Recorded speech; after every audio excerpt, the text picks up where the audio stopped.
ఎన్నికలకు మరికొద్ది గంటలే సమయం ఉండటంతో అధికార పార్టీ నేతలు ప్రలోభాలకు గురి చేస్తున్నారు. డబ్బులు పంచడమే కాదు, డబ్బులు తీసుకున్న వారితో ప్రమాణం కూడా చేయించుకుంటున్నారు.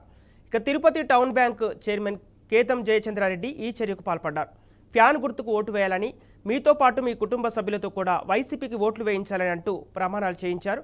శ్రీ ఆంజనేయ స్వామి గుడిలో కర్పూరం వెలిగించి మరీ ప్రమాణాలు కూడా చేయించుకున్నారు. ఇక తిరుపతి బస్టాండ్ వద్ద ఆటో, టాక్సీ డ్రైవర్లతో కూడా బెదిరింపు ప్రమాణాలు చేయిస్తున్న పరిస్థితులు ఉన్నాయి.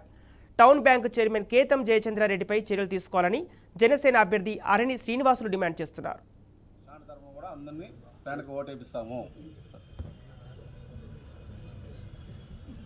సింగుడు చర్చిగా వినాయక చవితిగా ప్రతి ఒక్కరు మా ఇంట్లో ఉన్న కుటుంబ సభ్యులందరూ ఫ్యాన్కి ఓటేపిస్తాం. మా స్టాండ్ ప్రతి ఒక్కరు ఓటు అయిపోయినా కొట్టుకుంటూనే ఓటేపిస్తారు వినాయక.